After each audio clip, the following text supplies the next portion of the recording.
Ever wondered where money really comes from?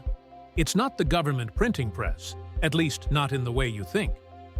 In this mind-blowing clip from his Secret History series, educator Jiang Xueqin uses a simple thought experiment to reveal the fundamental secret of modern banking: the ability to create money out of nothing through loans.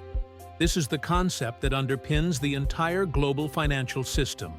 Yet most of us are never taught how it works. So how much money is in the bank right now? Let us do a thought experiment.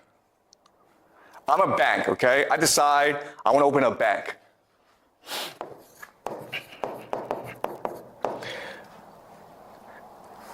And now you're allowed to put money in the bank, okay? So all of you get together and you put $5 million in the bank. Not $5 million. Now, why do you put $5 million into my bank? Because I promise you 1% interest, right? 1% interest. That's a really good deal.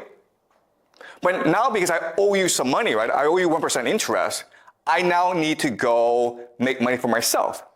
So I have a friend who's building a restaurant, and he says, I need $5 million to build a restaurant, and after a year, I will pay you back 10% interest, okay? 10% interest. And so I make a 9% profit, and I can use that to pay my employees, to pay myself a salary, to build a new building, okay? So now I want you to think about this. I'm the bank, I got $5 million in deposit money, then I gave out a $5 million loan. Today, how much money is in the bank? Countless. Countless. How much money now do I have? I got $5 million from you guys, then I gave it out to someone else, right? So how much money is in the bank right now? Zero is zero, right? It should be zero. Logically, the answer is zero. In fact, zero is the answer that you are taught in economics. It's what you are taught, yeah? Zero is not the answer that we're taught in economics. Okay. You cannot loan all the money that you have. Like, for example, if they will have a limit, like 25%, I don't know. Okay. Maybe 10%, so you can only loan like 4 million. Okay, really good point, okay, oh yes. Okay, so that's really good. So in economics, you learn about the idea of the fractional reserve system. Okay, what's fractional reserve? As you say, you must leave behind a certain amount of money. It could be 7%, it could be 10%, it depends on the country, okay? Let's say 10%. So theoretically, I can actually lend out $5 million. I can only lend out $4.5 million. Okay? You're right, okay? That's law as well. Okay?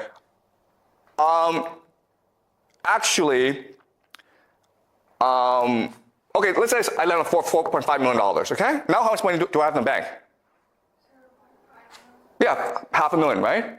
Okay? So again, this is what you're taught in economics. This is what makes logical sense, right?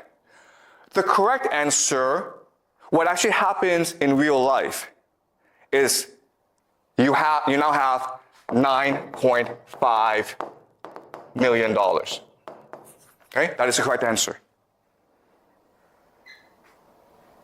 This makes no sense, right?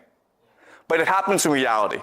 And how do we know? Because over the past 20 years, Chinese banks, like the Bank of China, the Bank of Industry and Commerce, the Agricultural Bank of China. If you Google these banks, what you will see is, these past 20 years, these banks have become the largest in the world. How did that happen?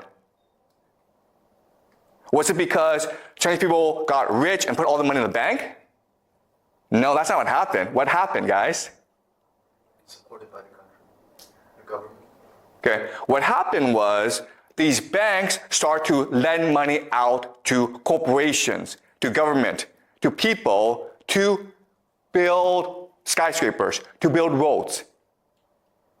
In other words, the banks started to create money out of nothing in order to finance China's infrastructure projects.